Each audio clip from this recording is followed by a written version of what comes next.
वालेकुम। ख़बर तो ये है कि कोई बहुत रो रहा है और कोई बहुत बिलख रहा था, आज भी बिलख रहा है और आइंदा भी बिलखता रहेगा। और किसी के रोने की बहुत सी आवाज़ें पहुंची हैं और स्टिल जो है वो अभी भी रोने की आवाज़ें आ रही हैं।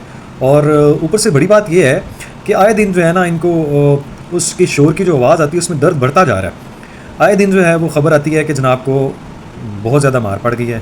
आए दिन ख़बर आती है जनाब आज ठुड्डे पड़े हैं। आए दिन ख़बर आती है जनाब आज घूसे पड़े हैं। आए दिन ख़बर आती है जनाब को चपेड़ें पड़ी हैं।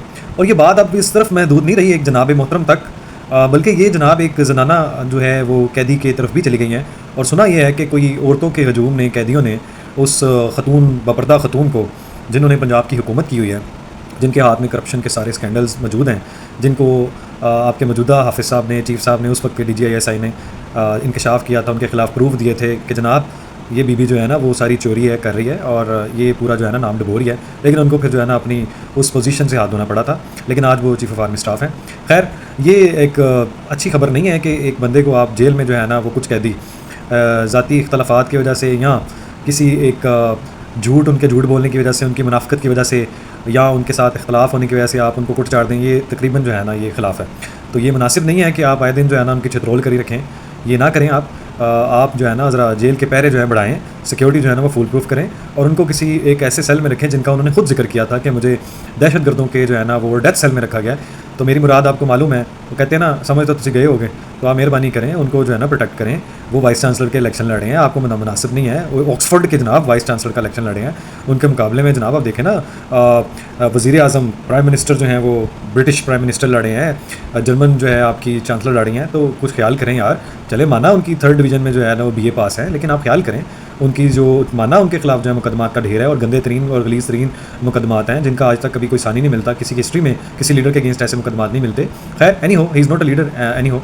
हाँ, अच्छा, दूसरी तरफ जनाब वो जो बारिश हुई जिसका 44 साला रिकॉर्ड टूटा, जिस पे हमने भी खुल के तनकीद की कि आप प्रोएक्टिव नहीं होते, लेकिन जो कमेंडेबल चीज़ें थी, जो वक्ती जो है फौरी कार्रवाई करते हुए जो पानी को लाहौर से निकाला गया, उसकी मिसाल कनाडा, ऑस्ट्रेलिया, ब्रिटिश हर जगह से नहीं मिलती, क्योंकि उनकी मैंने बहुत सी रिसर्च करके आप भी देखेंगे तो पानी जब खड़ा होता है, दुबई के हालात देख लें, डूब जाता है। यानी अगर आप अभी, तो हमारे तो 390 प्लस हुई है मिलीमीटर, और वहाँ तो अगर 328 समथिंग, 290 समथिंग हुई है, तो पूरा दुबई डूब गया है। तो बात यह है कि जनाब इतनी जल्दी सफाया कर देना, इतनी जल्दी पानी का जो है निकासी आप कर देना, ये तारीफ़ के काबिल है। इसमें कोई शक नहीं है कि एक्टिव रह के पूरे लाहौर में से जो है ना पानी, लेकिन वो घटिया अनासर, वो गलीज़ अनासर जो इस मुल्क का कभी भला नहीं होने देते, कभी जो है ना कोई सुख का सांस नहीं आने देना चाहते, कभी मईशत को इस्तेहकाम नहीं चाहते, वो आए दिन कोई प्रोपेगेंडा। इस बारिश से भी उन्होंने ऐसे ऐसे घरों, ऐसी ऐसी सोसाइटियों की तामीरात, स्वाबी के, स्वात के, खंडरात के, KPK के सारे सैलाबों की वीडियोज़ उन्होंने लाहौर से जोड़ के जो है वो ये तासुर देने की कोशिश की कि जनाब देखें जो लाहौर डूब गया। लेकिन वो शर्म से डूब के चुल्लू भर पानी में खुद नहीं मरते। जो पहले से कहते हैं ना पहले और बाद में, तो वो पहले की तस्वीर तो दिखा दी, लेकिन जो चंद मिनटों में और घंटों में जो है वो कार्रवाई हुई, जिसके अमल में इतना सुपरवाइजरी रोल में रह के चीफ मिनिस्टर ने और सीनियर मिनिस्टर्स ने और लाहौर की इंतज़ामिया ने और डिपार्टमेंट्स ने जो काम किया, वो इंतहाई जो है वो काबिल तारीफ़ है। इसकी कोई मिसाल नहीं मिलती दुनिया में। लेकिन इस पर अभी भी हम यही तनकीद करते हैं कि प्रोएक्टिव अप्रोच रखें, जहाँ पे आपको पहले से मालूम है कि यहाँ पे पानी खड़ा होता है, वहाँ पे आप मशीनरी सिस्टम पहले से इंस्टॉल करके रखें और वाटर स्टोरेज के जो बैंक्स हैं वो बनाएं। तीसरा सबसे बड़ा मसला जिसकी गूंज जो है ना थप्पड़ की, वो आज तक यूथियाज इमरानडूस को, वैसे तो उनको कोई फ़र्क नहीं पड़ता, क्योंकि जिनको ना सच दिखाई देता है, ना सच सुनाई देता है, ना सच पढ़ सकते हैं, ना सच बोल सकते हैं, ना सच सुन सकते हैं। तो अब ये इस बात का जवाब दे दें वो सारे इमरानडूस यूथियाज जो इस बात से कासिर हैं बताने से कि 3 दिन से इस्माइल हानिया की शहादत पे अभी इनके महात्मा की कोई ट्वीट क्यों नहीं आई।